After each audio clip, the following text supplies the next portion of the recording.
Welcome, welcome, welcome. Guess who's back? Welcome to the Mortgage Mayhem podcast, where the real estate meets real talk. I'm your humble host, G Money, and today, man, we got a show full of turbulence, controversy, and opportunity. From Diddy's jet raking in millions while he faces the fight of his life to a new COVID variant making the rounds. The streets are buzzing, but we're not just here for the tea, we're here for the tools. We got four brand new real estate hacks, and today's deep dives takes us into the world of central lending. If you're a borrower, investor, or just trying to break through, this is your moment. Let's go. Welcome to the Mortgage Mayhem podcast, where the mortgage game meets real life, real talk, and a whole lot of chaos. We break down the deals, the drama, and the data behind the scenes of real estate finance, with a twist of street smarts, savvy, and a touch of madness. Before we dive in, here's the deal. The Mortgage Mayhem podcast is for informational and entertainment purposes only. We are not attorneys, CPAs, or licensed financial advisors, and nothing you hear on this show should be taken as legal, financial, or investment advice. Always consult a licensed professional before making financial decisions. All right, guys, we got a lot of stuff going on today. We talking Diddy's jet making $4 million while he's on trial. We talk about the new COVID variant that's spreading through the U.S. We got the GOP budget cuts, FEMA funds Trump golf trips. We got cancer causing chemicals found in braiding hair. Black ownership is up, but cost burden remains. Tariffs are hitting black hair care hard. Supreme Court upholds the AR-15 ban in Maryland. Black women and student debt. A Tulsa mayor proposes $100 million trust for Black Wall Street descendants. And the one big, beautiful bill, we're going to talk about the new bill that's out there in Congress that everybody's doing cartwheels and backflips about. So we're going to get off into that. Then we got, of course, our four mortgage and real estate hacks. And then we're going to round it out with central lending as we do our deep dive. My correspondents are back and excited to get into that. So let's get this thing going. All right, first thing first. Let me get to it. Let's talk about this young man right here. Diddy has reportedly made $4 million renting his private jet since he's been arrested. As Sean Diddy Combs faces an ongoing federal RICO trial, he's dealing with mounting legal expenses, but also generating millions from an unexpected source, his private jet. According to the U.S. Sun, Diddy's Gulfstream G550 jet has earned about $4 million over the last 8 months while he's been behind bars. The 14-seat aircraft has completed roughly 126 flights since September 2024, with customers booking it through luxury charter platforms, often unaware that Diddy owns it. Managed by Silver Air, a high-end charter operator, the jet oversees flights nearly every other day, covering over 149,000 miles. Listings suggest that renting the jet costs at least $32,597 per trip. Meanwhile, Diddy is fighting serious charges, including racketeering conspiracy, trafficking, and transporting individuals for crimes that could result in a life sentence if convicted. He has pleaded not guilty. Testimony continues in Manhattan, where a former personal assistant referred as Mia has accused him of multiple instances of SA. The trial has captured public attention and new details emerge about both the case and Diddy's business affairs, folks. What y'all think about that? Diddy's like, you know what? You might got me down here in this court, but it ain't gonna stop me from generating revenue from my assets. That's what it looks like to me. You just got a plane sitting there. You got all the connections that you need to get money from, the actual plane that you purchased. It just makes sense. Although any and everything that I've been hearing about Diddy has been just insane and just nasty, to say the least. You still got to take care of your business, no matter what you might be going through. And with him, he got big price lawyers. He was already net worth had dropped from $1 billion to a half of, 400, roughly 400, 500 million. I'm pretty sure them lawyers, them retainers, them hourly is upwards into 100 million by now. Diddy got to keep doing what he got to do to bring in that money. I mean, that 4 million could be to upkeep the family while he's fighting his case.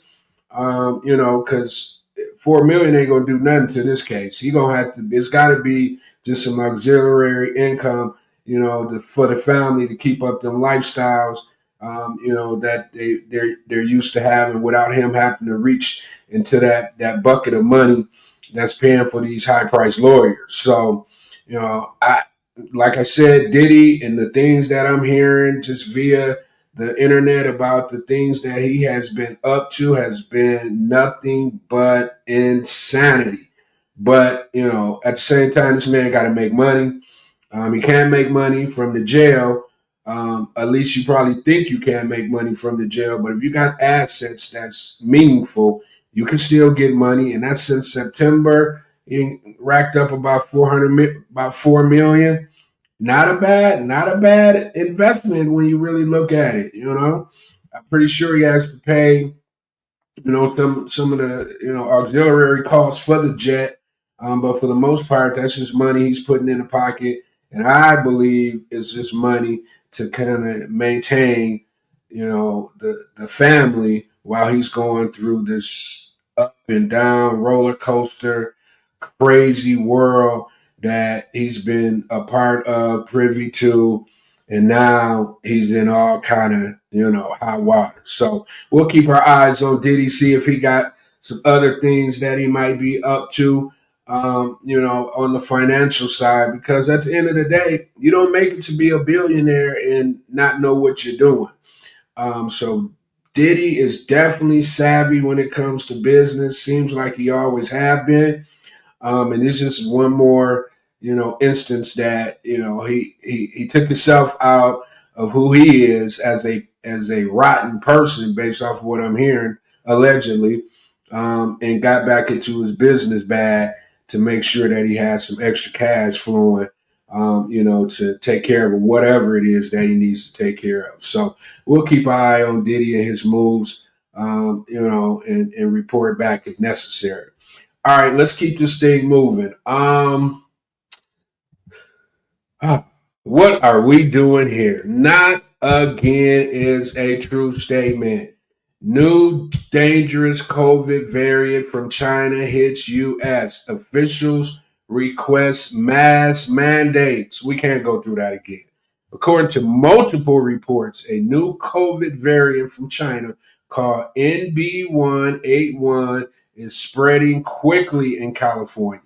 Health officials say it is most contagious. It is more contagious than any other recent strains, and can lead to more people getting sick or ending up in the hospital. DB181 has grown from 2% of the cases in April to 19% now. It's also been found in New York, Hawaii, Virginia, and a few other states. Doctors say this variant spreads fast and might be harder to control. Some are even calling for masks to come back in places like California. The CDC isn't tracking it yet, but health experts are warning that more COVID spikes could happen if people aren't careful. Listen here. We don't have time for no more COVID. I don't even want to bring y'all in your minds back to COVID originally and what we had to go through for them 2 years. So if there's another, strain that's out here, you know what? I'm kind of. I think I understand now about COVID. I think COVID is just a new flu. I mean, of course, we got to pay a little close attention to it to make sure we're not 1,000 deaths, 2,000, 200,000 deaths, all that craziness. But I think we pretty much got a grip on it now. People vaccinated, people not vaccinated. And to me, it just seemed like COVID is the new flu. It may be a little harder for you to recover, but the flu can have you down and out as well. So, although this is alarming, I'm just, we'll keep an eye on this. I don't think we got too much to worry about when it comes to COVID anymore. I think we got the necessary tools to handle whatever strain may come to the forefront. Now, if something else pops up, then that's a different story. A different strain, disease, whatever, pandemic, outside of what COVID is, that could always happen. But COVID itself, I think we pretty much got control of it. And we shouldn't be having any major outbreaks going forward. But we're definitely got our eyes on it. That's why I brought it up. I'm like, no, no, no, no. We can't go through that again. That was not living right there. I mean, stuck in the house. It was it. I won't bring you guys back to it because I know everybody has their own horror story about COVID. So we'll just keep it moving, and we'll talk about not this. Where is those guys here? All right, so the GOP budget has $0 for FEMA emergency management funding, which is crazy. Yet provides 300 million to pay for Trump's golf trips. Extreme weather doesn't discriminate between red and blue districts. The GOP is choosing Trump's golf over the safety and security of their constituents. 14 million people would lose health care. $700 billion slash for Medicaid. An estimated 26,000 preventable deaths per year.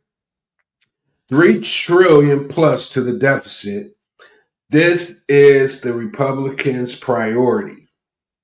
A bill proposing $880 billion in cuts largely to Medicaid to help fund $4.5 trillion in tax breaks for the richest few, central to Trump's economic agenda. The Republicans' big, beautiful bill comes down to this simple fact. They want to facilitate a massive transfer of wealth to the richest Americans while making cuts that would rip away health care and meals for millions of vulnerable people. By 2029, anyone making less than $15,000 would see a 53% tax increase. It does not remove taxes from Social Security. It does not remove taxes on tips.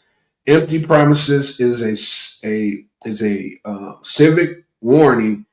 Willing and are you willing to buy it? Trump's tax bill is a quote unquote failure and will only benefit the rich, which will have the tax cut that should have ended this year made permanent.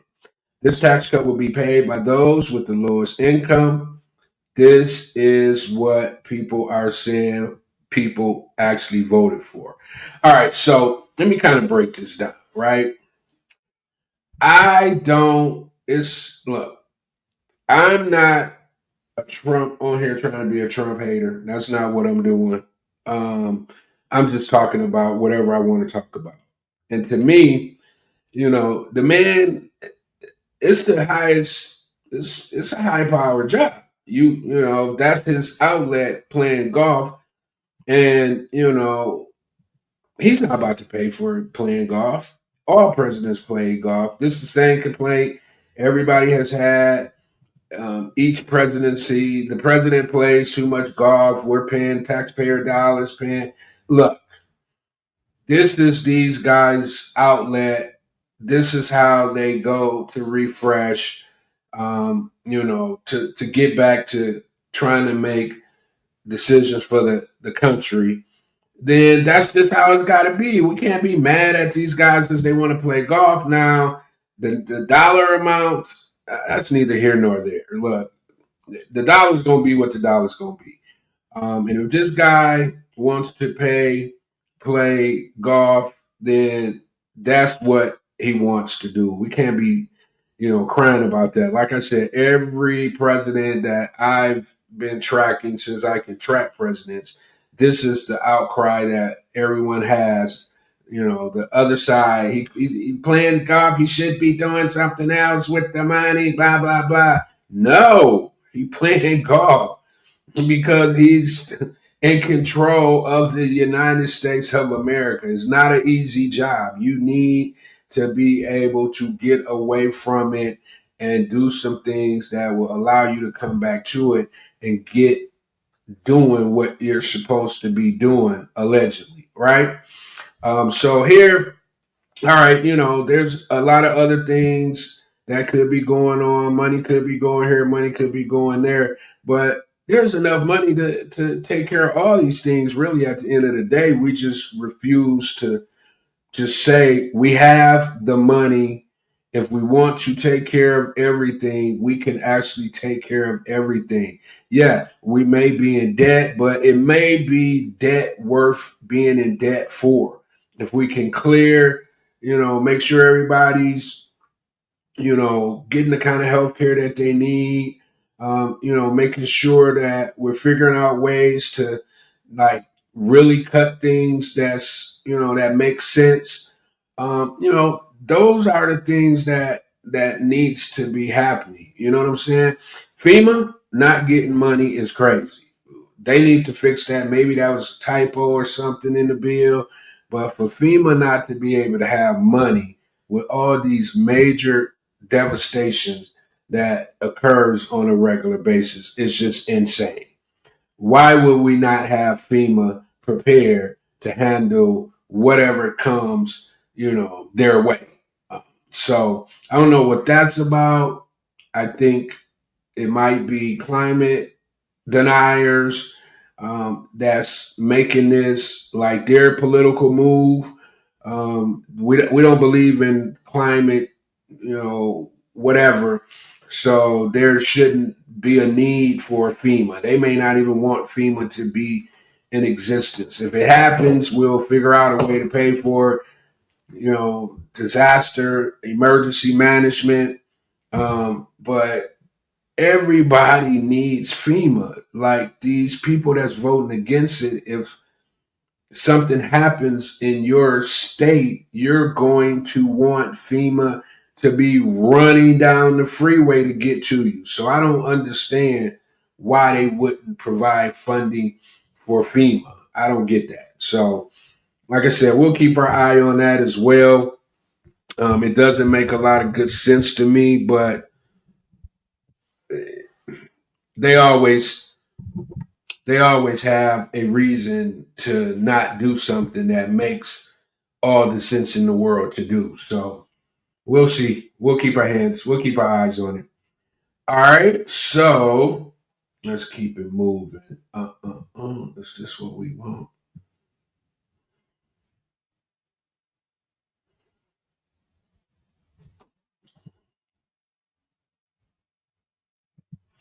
Okay. This is what we want.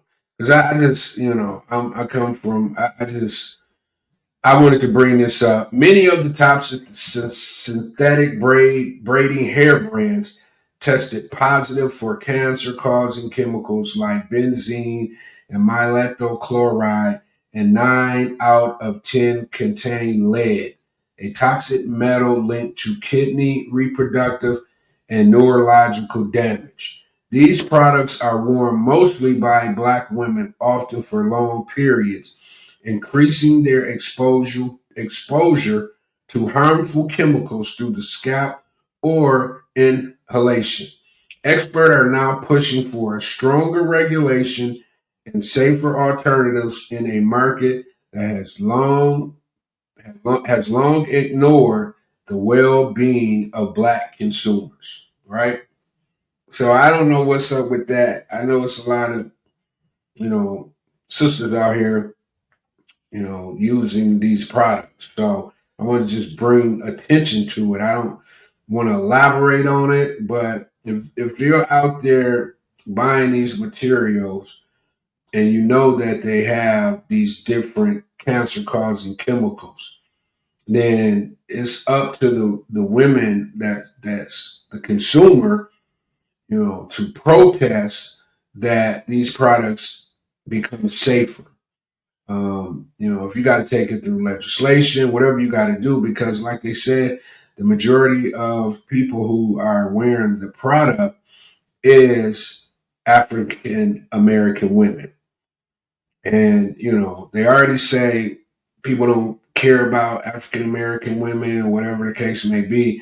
We can't just be low key, our sisters getting taken out of here because of some damn hair weave or wig. Make these things safe. You can make a killing. I mean, I don't know if whatever these chemicals are makes the wigs and the hair silky smooth. I don't know what these chemicals actually do to the product where they wouldn't take the chemicals out and still have a good product.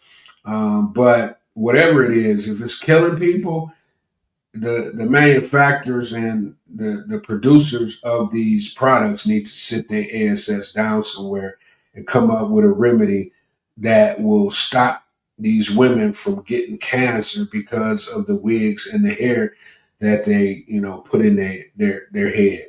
So I just wanted to kind of bring that up because I don't want anybody, Black or white, dying because of products that could easily be brought to a safe place where people can use them without the fear of getting cancer. That's crazy.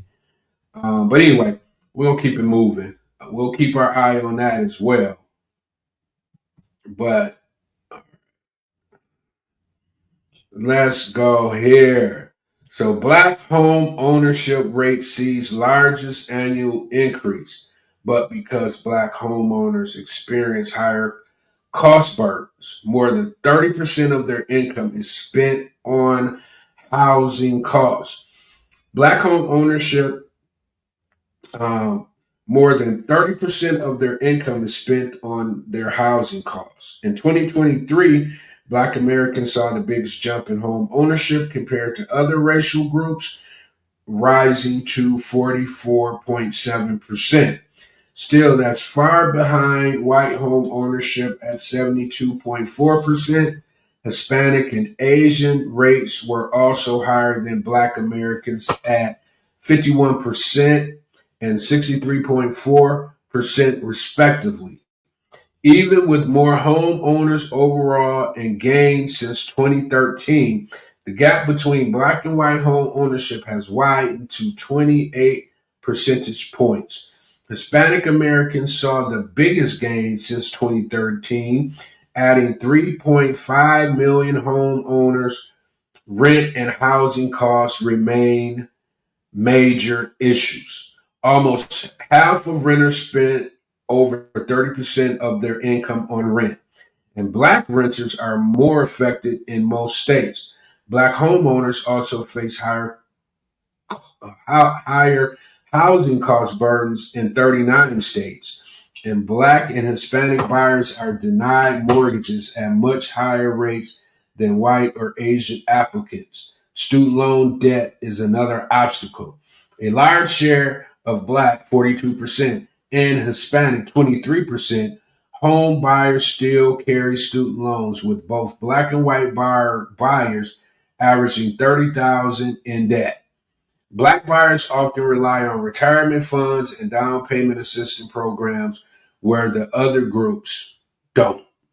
Discrimination is still a problem. Nearly half of Black buyers say they were offered different loan products based on their race. Despite these challenges, non-white buyers are more likely to be first-time homeowners, and their numbers are expected to grow.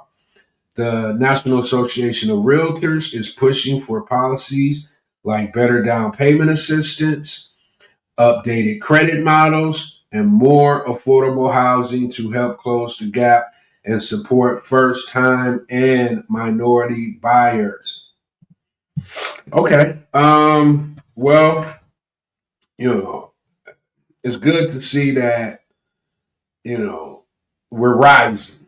I mean, you got to crawl before you walk. So, but what I don't like is seeing, all and everybody else just kind of cleaning our clocks when it comes to, purchasing this real estate because, you can become an investor and, do the business the right way. And whatever kind of real estate you want, you can possess if you go about, doing the right things as an investor. First time home buyers, people that's new to the, to the market, young, um, you know, as long as they tell you what the criteria is in order for you to be the homeowner, then you should be able to go and do whatever it is you need to do to become the homeowner. You can't go into these, once in a lifetime, situations of buying a home without having the information that you need in order to buy the home. You can't, get yourself in situations where you can, kind of be redlined or pushed out because you're not doing the homework on the front end. I've always kind of been like that. Like, you know what? As long as they tell me what the criteria is, then I'm going to make sure that I go about getting whatever it is that I want. And that should be everybody's. I still deal with a lot of people in the investment arena who, come to me to do whatever kind of deal that they're looking to do. And once we get into it, they don't have what it takes to do the deal. So I'm literally having to send people back and say, hey, man, look, or man, look, you got to do X, Y, and Z before you can even, take the first step. You got to have your credit right. That's just real estate 101. If you're buying a house to live in, you got to have the income. That's just real estate 101.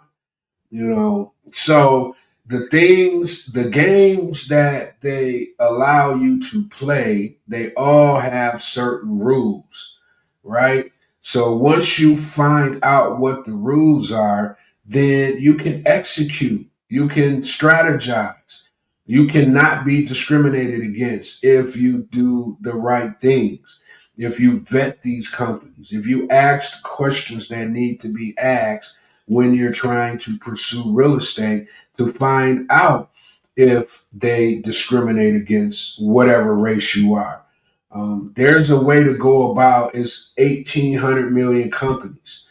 You could pick five and just interview them, talk to them as if you have everything that you need to make the purchase, but you just want to find out who you're dealing with. You know, don't be afraid to ask questions. Don't be afraid to ask for references. How many African Americans have you worked with over the past 3 years or over the past 2 years? Ask the hard questions. We can't be afraid to, the old saying, closed mouths don't get fed applies, right? So, yeah, that although those numbers sound, a little crazy, but 30%. It used to be probably 0%, And it probably went up to 2%, 10%, 11, 13. So we up to 30. I see we're 70% white, 30% black, 40% Hispanic, 50% Asians, whatever the case may be. Um, you know, we got to do better. Our people, you got to become smarter.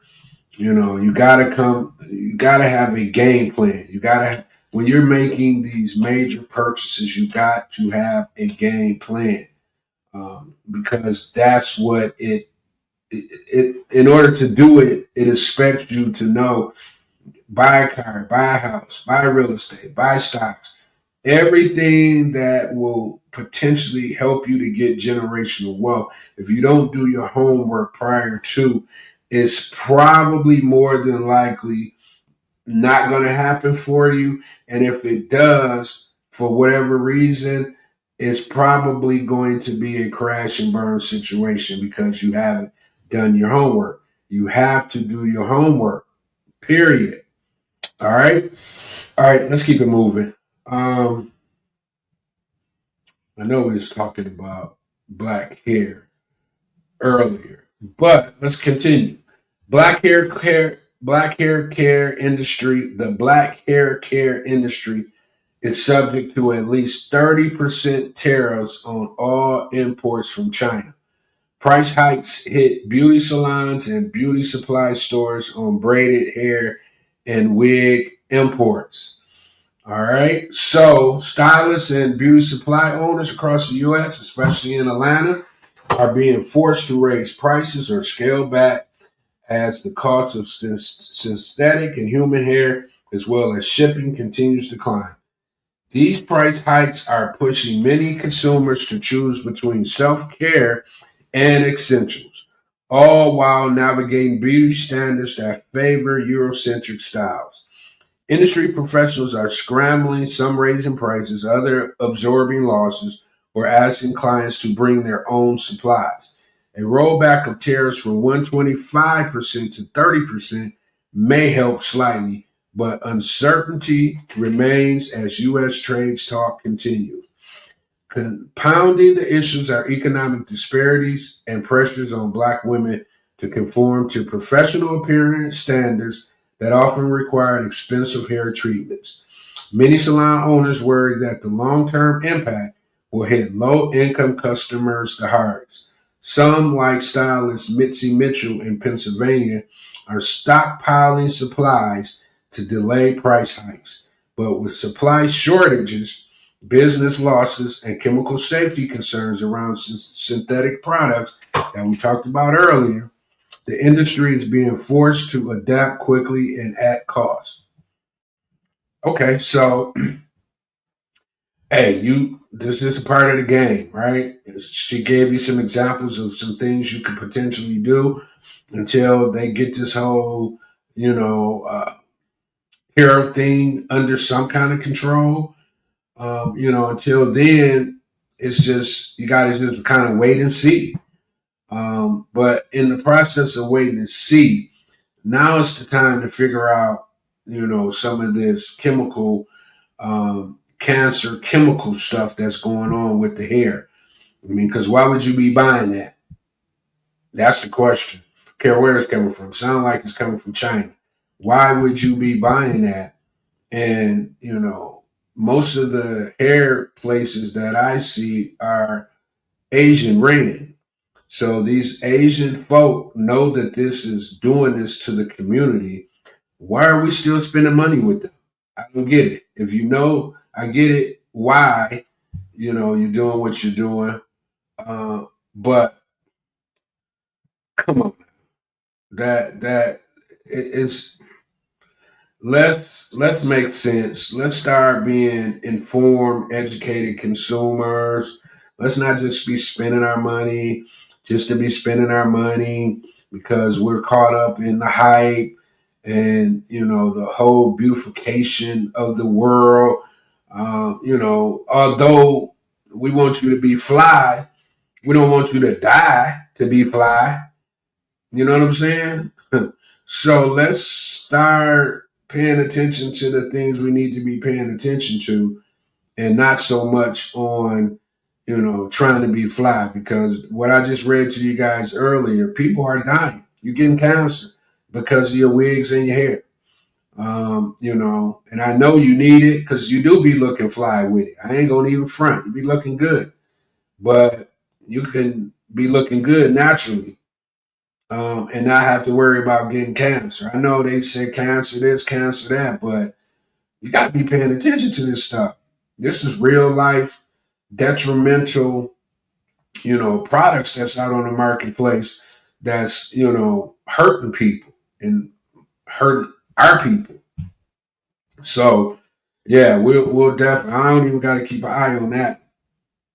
I'm around too many women that buys hair, that gets braids, that's that. So I'll constantly be reminding them of the article that I read earlier, just to make them a little bit more savvy, and maybe when they go buy stuff, they can start asking the question, does this have this and this in it? Because if it does, you guys do know that this causes cancer.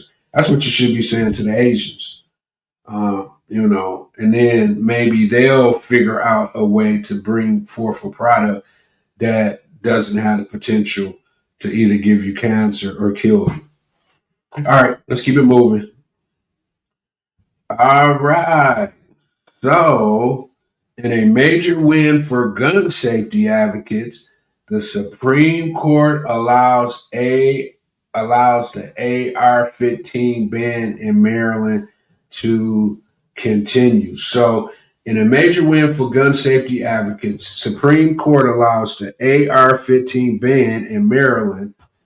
The Supreme Court on Monday turned away an appeal by a group of gun rights advocates seeking to overturn Maryland's ban on assault style rifles and high capacity magazines under the Second Amendment, and they were told no. So the AR-15s, I used to live in Maryland. Now I didn't even know it was a I didn't know it was a ban on AR-15s, but I never heard about any mass shootings in Maryland either while I lived there. And this might be the reason why they don't have AR-15s in Maryland. The Supreme Court, I don't get that. Why would the Supreme Court be okay with the ban in Maryland, but not okay with a universal ban on, assault rifles of this kind, rifles that are used out on the battlefield? Not, it'd be killing me when people be like, my Second Amendment, everybody respects the Second Amendment. That's the thing about it. Nobody is not respecting the the Second Amendment. We just want safe kids in schools. Just the basic things. We want to be able to protect our families, protect ourselves in harm's way. But do you need an AR-15? I mean, we've seen the damage that they've done. So I'm on the side of the gun folks who, it's enough gun power to stop an intruder from coming in your house if that's what need be. Then AR-15. I mean, it's just I get it. They're fun guns. Probably great target practice. Just great. In its way it operates, but they've done too many damage. They've done damage to babies. Who wants to do damage to little kids? What So for them to uphold the AR-15 ban in Maryland, I think that was a good thing on the Supreme Court case. On their side, because you really don't need that. I mean, you really don't. So, all right. So let's keep it moving. All right.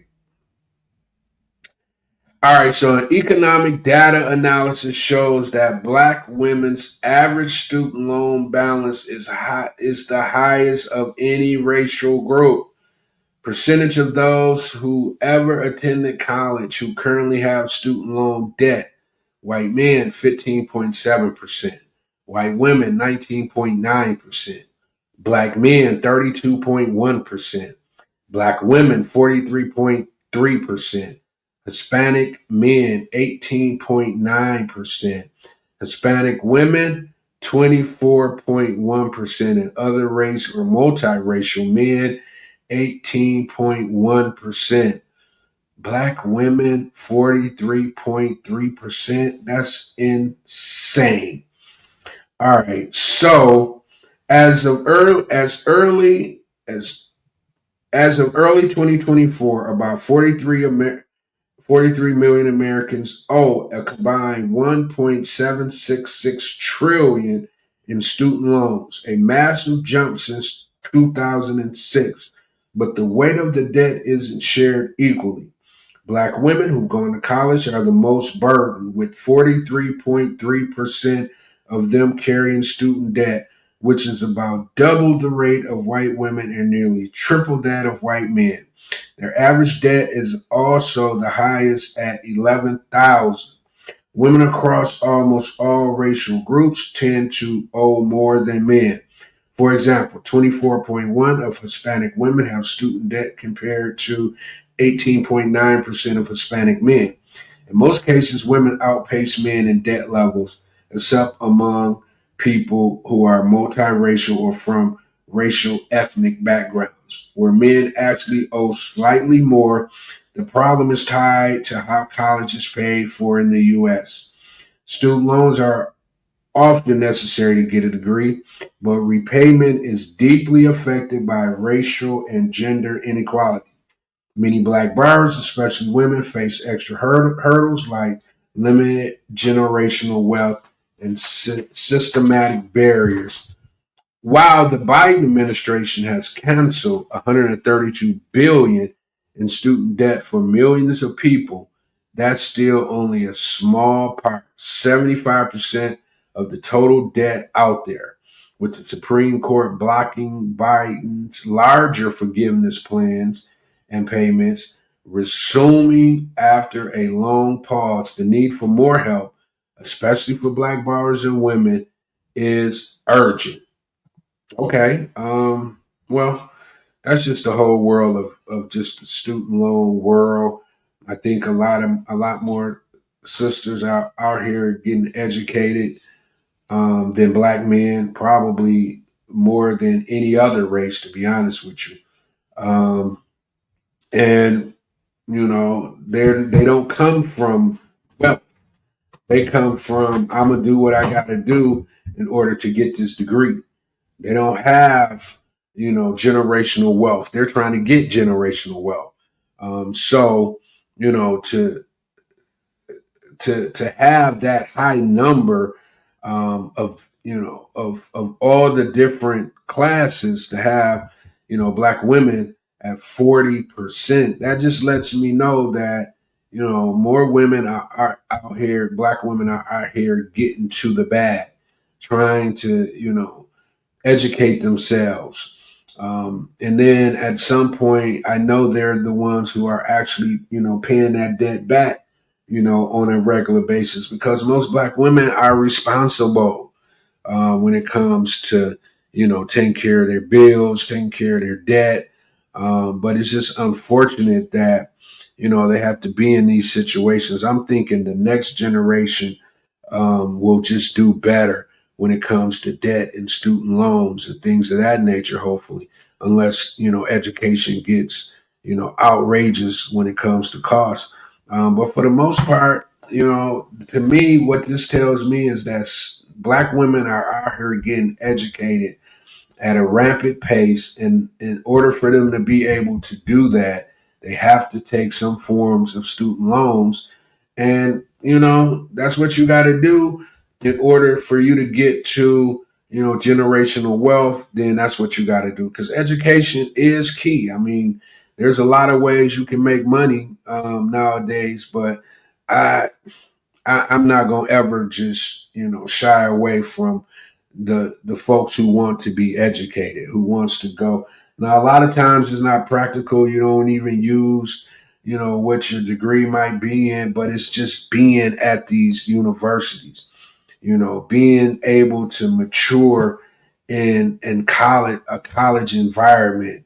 It's just a college environment in itself. So when you leave it, it just gives you a different perspective of how to function in the day-to-day world. So I get being educated.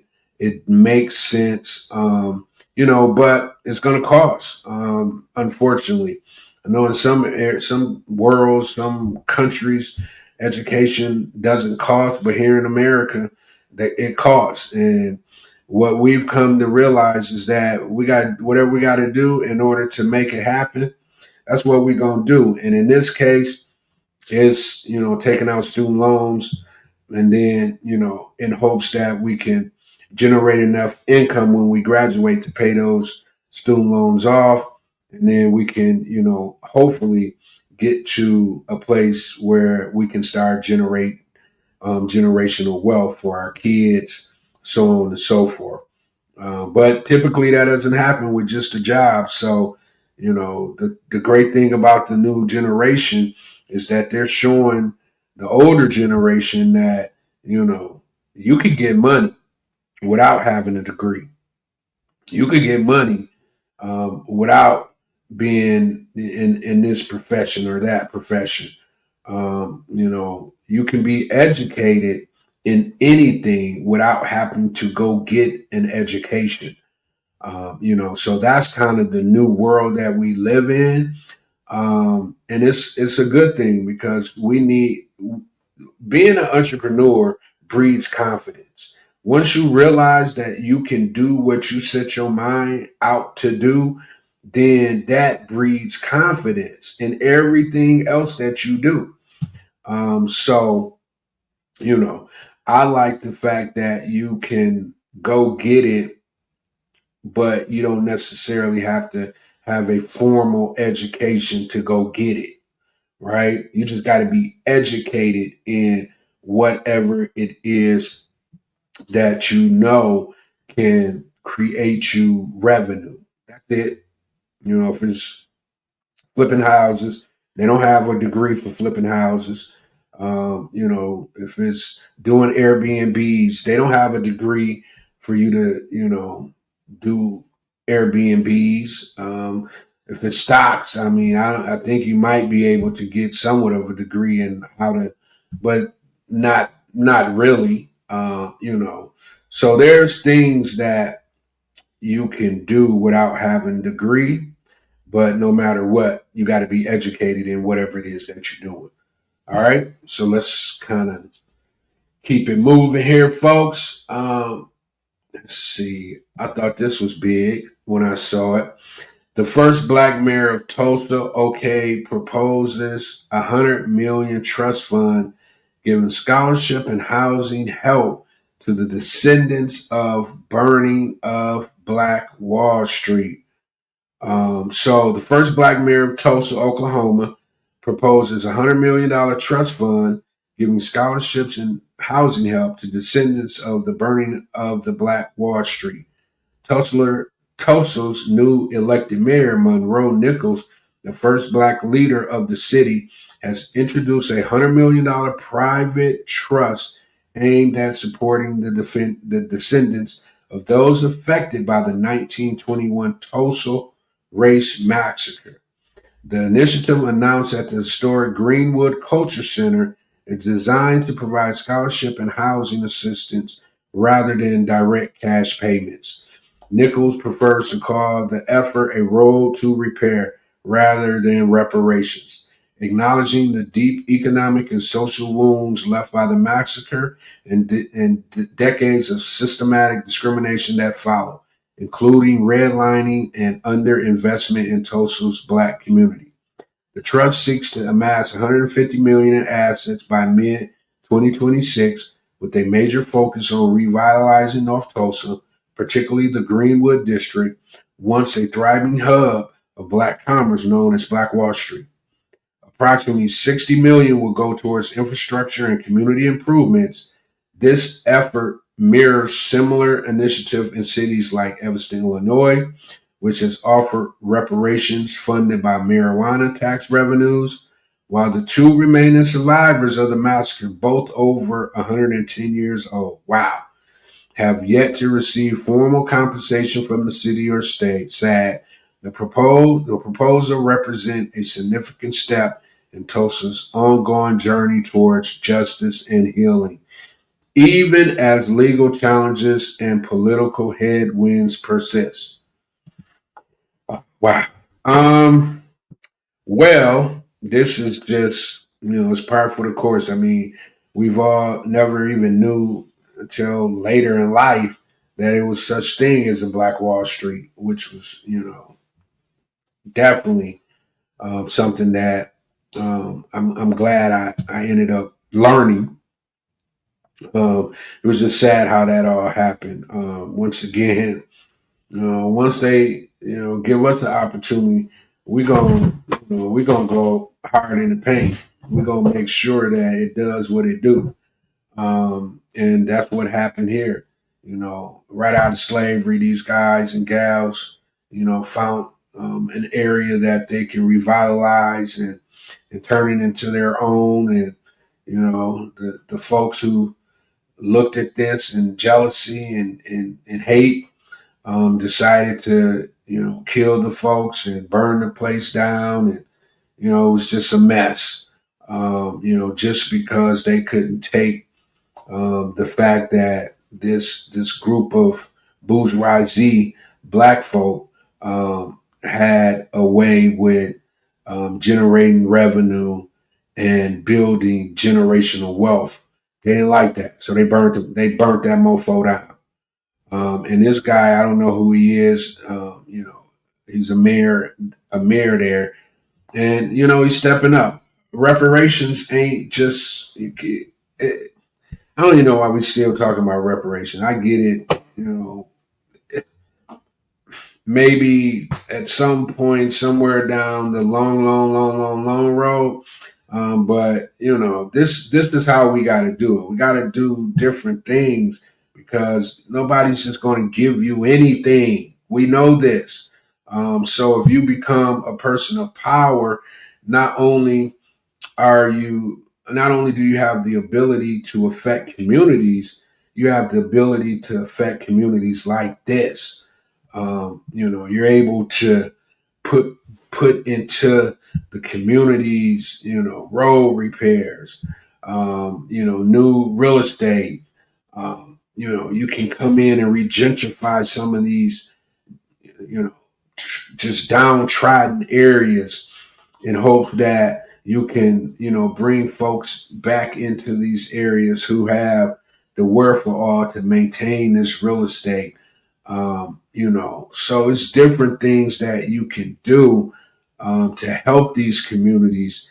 And I'm not saying no reparations. I'm not saying that because if somebody can figure out a way to get us there, I think we're deserving of it. But I just know how just wicked the world is, especially when it comes to giving black folks anything. So I just don't see it. I think this is a way to do it. If you want to do things for these downtrodden areas where primarily black folks live, you got to go about doing it like this. Propose $100 million trust funds. So, you could give scholarships away to help people go get educated and then come back to their communities and do big things. Build up, like they say, like the affected areas. So, more commerce can come to these areas. And in turn, people who live in these areas can potentially have job opportunities and could potentially, have the upkeep to maintain their newfound, real estate ventures, or newfound homes that they've been able to purchase because, this money can bring forth different avenues to bring revenue in to, help, these communities. So, I, 60 million go towards infrastructure and community improvements. That's a lot. That's going to do some things. 105 million in assets by mid 2026. Focus on revitalizing Tulsa. This is good. Like I said, reparations is one thing, but this is how you put your money where your mouth is. And folks can get in on this and become, true property owners and true business owners. And then from there, you don't even think about reparations because you're getting your reparations right here, right now, by being able to enjoy the capitalistic country that we live in. Right? All right, let's keep it moving. All right, this is going to be yeah, this is going to be interesting right here. The OBBBA.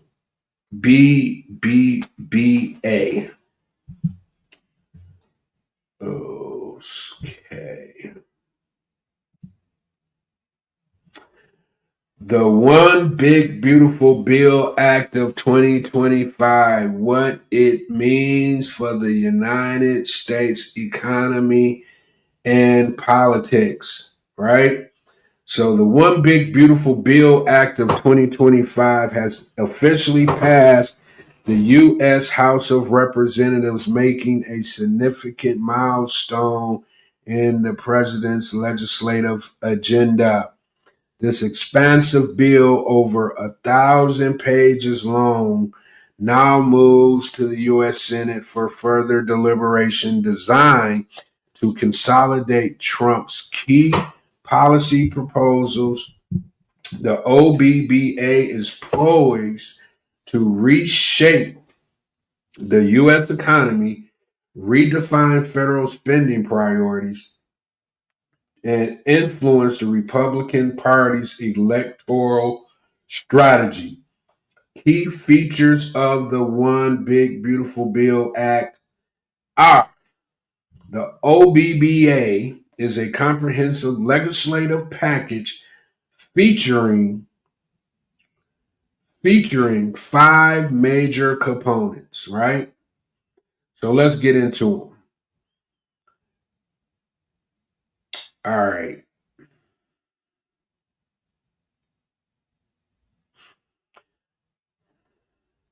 Permanent tax cuts. The bill locks in the 2017 tax reforms, extending income and real estate tax cuts for individuals and families, right? The targeted tax relief. It introduces new tax reduction on overtime pay, tip wages, and Social Security income, with the White House claiming a 15% tax cut for Americans earning between 30,000 and 80,000 annually. Border security and military spending. The bill allocates increased federal funding to enhance border security measures and military infrastructure. Government waste reduction. Provisions are included to crack down on waste, fraud, and abuse in federal spending programs. Debt ceiling increase. The bill proposal raises the U.S. debt ceiling, allowing the federal government to borrow additional funds to meet ongoing financial obligations. While the OBBA promised to deliver tax relief and increase security funding, many economists warn of potential fiscal dangers. The U.S. federal deficit stood at 6.4% of GDP in 2024, approximately 1.9 trillion, and could worsen under the OBBBA. Experts forecast that the debt to GDP ratio may approach 200% with the next decade, a level viewed as economically unsustainable. These concerns have already affected the U.S. government's credit ratings, leading to higher bond yields and increased costs for both the federal government and American consumers. The OBBBA has also come under scrutiny for its redistributive efforts. Critics argue that it primarily benefits high income households while offering limited support to low income Americans, according to the Congressional Budget Office, the CBO. Households in the bottom 10% of income earners could see a 2% decrease in resources by 2027, rising to 4% by 2033.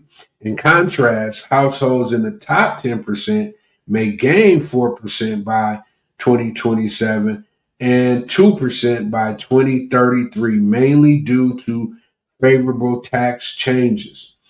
These projections raise significant questions about the bill's impact on income inequality and social equity in the United States. The fate of the OBBBA now rests in the hands of the U.S. Senate, where it will undergo further review and possible amendments. The legislative process may involve intense negotiations between the White House and Senate, requiring a final unified version before it can be signed into law by President Trump. The outcome will not only affect economic policies, but could also shape the Republican Party's 2026 and 2028 electoral prospects, especially among middle income voters and small businesses. The One Big Beautiful Bill Act of 2025, in conclusion, is a landmark legislative initiative with far reaching consequences, from tax reform and defense spending to national debt and income distribution.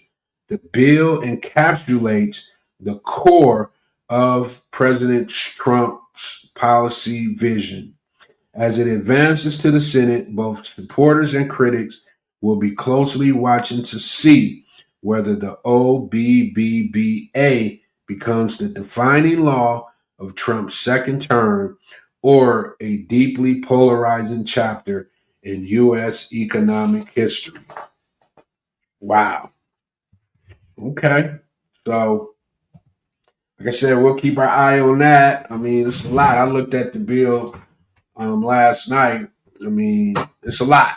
You know what I'm saying? I would advise people to start looking at these bills because you look up, things happen, and you be like, why I didn't know what they doing, why they do this. The bill is public information, folks. You know, that's how they can get away with stuff. They just know, let me put this 1,000-page bill together, add all kind of stuff into it, because the American people ain't reading nothing. They ain't picking up no bills and going through the bills and then getting with their local leaders and voice their opinion about what's in the bill. They just hear, they hope that the information they're getting from their representatives is the information to help them decide if they're with it or not with it, right? Where if you pick up the bill and go through it, you're going to know if you're with it or not with it because you're going to be and read everything that these fools out here are trying to do, right? I read through some stuff. I was just like, what the heck? This is my first time going through a bill because I just wanted, because I said yesterday I was going to come on here and talk about it, after I kind of did some due diligence. But the bill is crazy. It's all kinds of stuff in this bill. It's 1,000 pages. And we should be going through it. And as Americans, we're so busy doing this, doing that. And it's like the country is operating in the background, right? Where that's not the case because the decisions that are being made in the background is going to eventually affect you in your day-to-day life. So you got to be engaged. You got to pay attention to this stuff, right? So anyway, let's keep it moving. We'll keep our eye on that. We'll, bring up some more information. Sounds like it's about to be a all drag down war over in the Senate to make it make sense. So yeah, we'll watch it. We'll see what they're doing. All right. All right. So let's keep it moving. Mortgage and real estate hacks, folks. That's what I'm talking about. Let's get to that right there. Giving the people some more information. I done had 15 shows, 4 times 15. I done gave y'all over. Whoo, that's a lot of hacks. And, I know you probably ain't, maybe as the show grows and, you can go back and listen to some of these hacks. I done gave y'all some whoppers. I done gave y'all like some real good real estate and mortgage hacks to add to your library of hacks. So I don't even understand. You know, in a minute, ain't gonna be no excuses. I'm gonna give you everything you need to be successful out here in the marketplace, right? Anyway, hack number 1: use local utility history to negotiate seller credits. If the seller's utility bill history is high, you can request credits or upgrades before closing, especially in a older home. Nice. I didn't even think about that one. Lease back negotiation for better deal flow.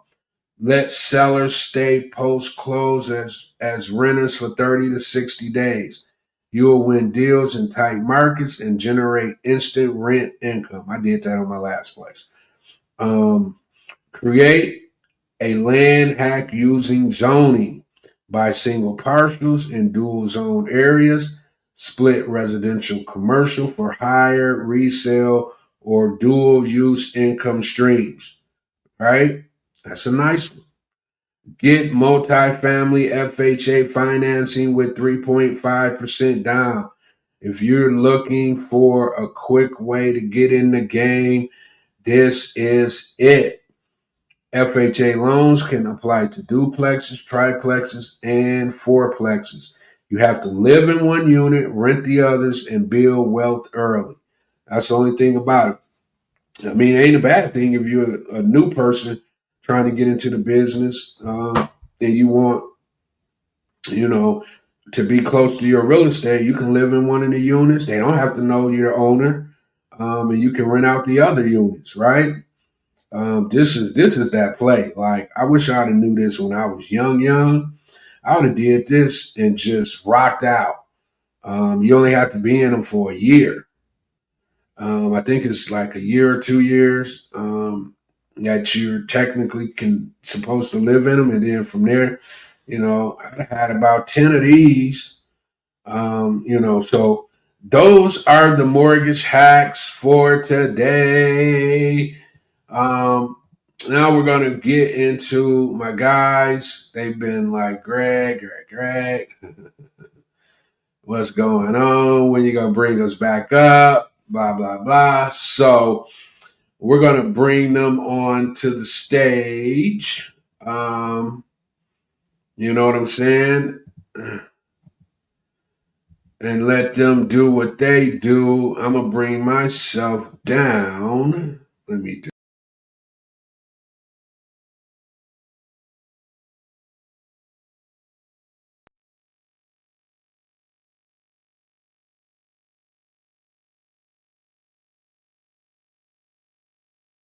Okay, let's dive into the source material we've got for you today. It's some website excerpts directly from Central Lending. We're focusing specifically on what they claim they offer to real estate investors. Right. And our goal here is pretty simple, really. Just unpack their main promises based only on what's written on these pages. Exactly. They make some pretty big claims, don't they? Highlighting things like private money, fast money, and an easy process. Yeah, those are the big three they push. So let's, look at what they say those actually mean. Okay, first up, private money. What jumps out immediately is how direct they are. They state, and this is a quote, "Our fund manager approves your scenario, UP Fund T." And they call that a novel concept, which is interesting phrasing. It is. That upfront approval seems really key to how they position themselves, like giving investors certainty early on. Yeah, they frame it as knowing quickly if your deal works for them. It suggests that's a big plus for private funding in their view. Definitely. So, okay, then there's the fast money claim. This is where they get specific about speed. Right. The source says explicitly, we can close in as little as 2 business days, usually without an appraisal. Wow. 2 business days. That is incredibly fast, by almost any standard. It really is aiming for speed, and they directly link that speed on the site to saving you time and, well, money on your project. Exactly. It's presented as a clear benefit. And that speed kind of leads into their third big claim, doesn't it? The easy process. It does. So, what's the core of this easy process, according to their site? Well, they say they do everything in-house. Everything. Processing, closing, and even construction draws. That integrated approach is how they claim to streamline everything. Okay, so in house basically means they're controlling the whole loan life cycle internally, from the initial paperwork right through to like funding the actual construction work. Precisely. And the source frames this as making them, quote, the one connection you need, sort of simplifying things for the investor. Okay, so that's the picture they paint then.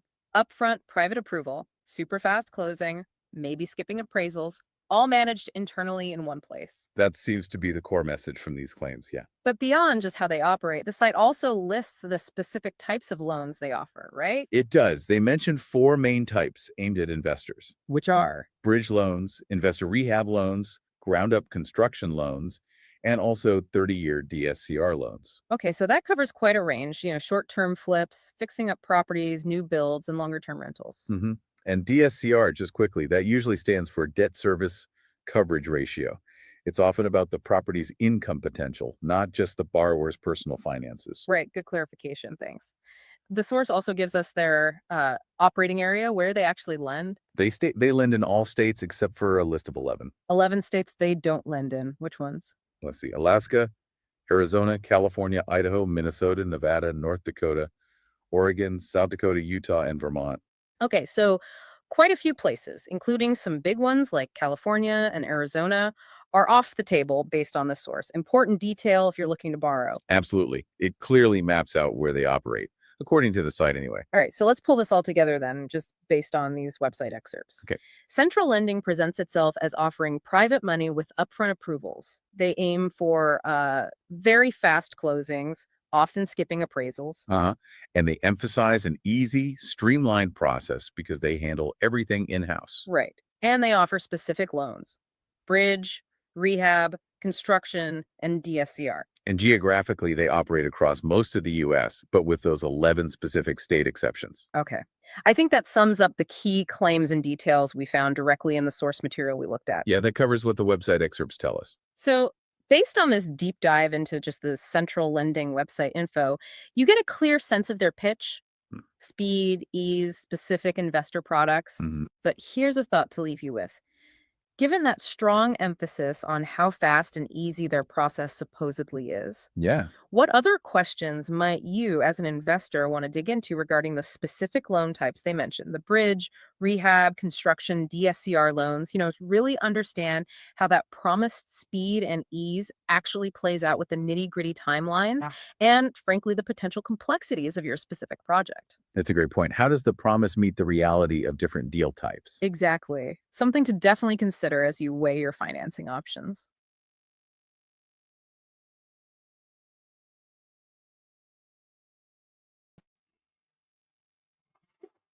All right, we're back. That was Central Lending. Thanks, guys, for the deep dive. Glad to see that you're back. They're invaluable. A lot of work that I would be doing. We're able to, partner with them, and they're able to, help us with our deep dives, which is just crazy good. But next week, guys, it's gonna be crazy. We got 2 powerful interviews next week. Monday, Salt Lending. Tuesday, I'm gonna just keep that as a surprise, so to speak. But yeah, we got two big interviews. I'm looking forward to them next Monday. We're gonna start, doing some interviews of some of these companies to kind of help educate you guys live and direct. It's gonna be one of them things where we're just gonna be bringing folks up and we're just gonna let them talk about who they are, what they do, blah blah blah. So on and so forth. So I'm looking forward to that. But outside of that, woof, it's been a full plate. And if that wasn't a full plate, I don't know what is, right? From Diddy, Jet to Black Wall Street comebacks, from COVID variants to real estate hacks. We gave you headlines and game today. Make sure you subscribe on YouTube, follow us on LinkedIn, and join the Mortgage Mayhem Unfiltered community if you haven't already. And if you learned something today, hit that share button, please. The more we grow, the more value we can bring. But until next time, I'm your host, reminding you it's not just about surviving the market.